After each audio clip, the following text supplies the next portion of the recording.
Je suis avec Ulrich Chabalo, bonjour.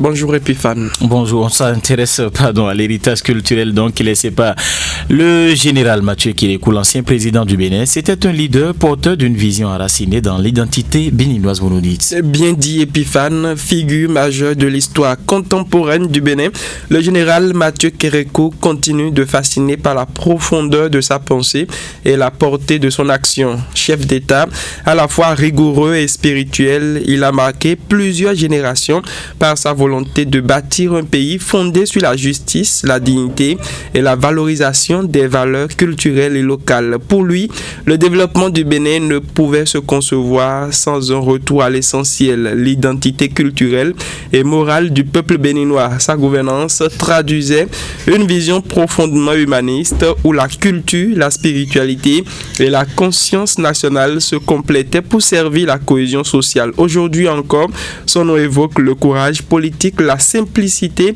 et la sagesse d'un homme qui a voulu redonner confiance à son peuple à travers la culture. Alors, comptons sur nos propres forces d'abord. C'est une citation bien sûr. Cette phrase du général Mathieu Kérékou est une philosophie souveraine. Oui, cette phrase, devenue un véritable mantra national, illustre la pensée politique du général Kérékou. Selon Antoine Dayori, ancien ministre de la Culture sous le régime Kérékou, ce principe ne relevait pas de simples discours patriotiques, mais d'une conviction intime, celle que le Bénin devait apprendre à se suffire à lui-même, à puiser dans ses ressources humaines et naturelles les moyens de son développement.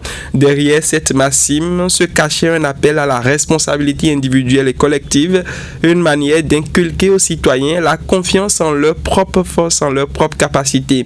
En prônant l'autonomie et l'esprit d'initiative, Kérékou voulait forger un peuple debout, conscient de sa valeur et résolument tourné vers l'avenir sans renier son passé, selon Antoine Dayori, que je vous invite à suivre.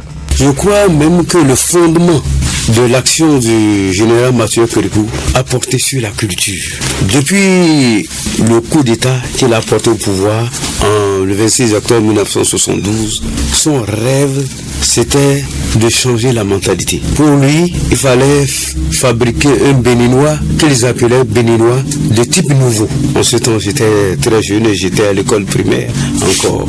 Un béninois qui doit compter d'abord sur lui-même. Ils invitaient le peuple béninois à compter sur lui-même. Ce qui veut dire quoi? À compter d'abord sur sa culture et sur ses ancêtres et sur, n'est-ce pas, tout ce qui dans notre pays, le Bénin, peut nous faire vivre, peut nous faire révéler sur le plan mondial. Alors, pour le général Mathieu Kérékou, la culture est le moteur de fierté et le pilier du développement national. Oui, Epiphane Chabi, Mathieu Kérékou a toujours placé la culture au cœur de son projet de société, convaincu que la force d'une nation réside dans la connaissance et la valorisation de son patrimoine. Il prônait le consommant local comme une philosophie de vie et de développement. Pour lui, soutenir les produits, les savoir-faire et les créations béninoises, c'était non seulement encourager l'économie locale, mais aussi affirmer l'identité du pays face à la mondialisation.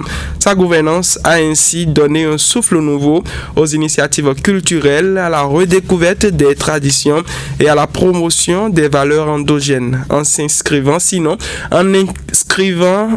bien entendu la culture au cœur de la conscience nationale. Le général Kérékou a légué au Bénin un héritage immatériel d'une grande richesse, celui de la fierté d'être soi et de croire en la force de ses racines. Antoine Dayori ne dira pas le contraire. C'est un homme de culture, très ancré surtout dans sa culture.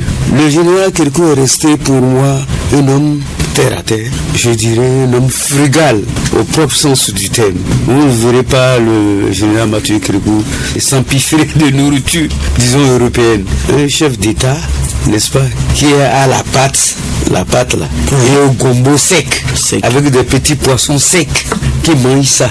Et qui va, je me rappelle, nous étions à l'hôtel Crillon de Paris, on lui a servi sur la table tous les beaux repas français, du vin français. Mais il a demandé à ses gardes de se débrouiller, d'entrer dans la ville de Paris et de lui trouver de la cassa ou bien la sauce gombo. Oui. Et où man vivait pour qu'il mange. Il est resté très collé à sa culture, très frugal, simple.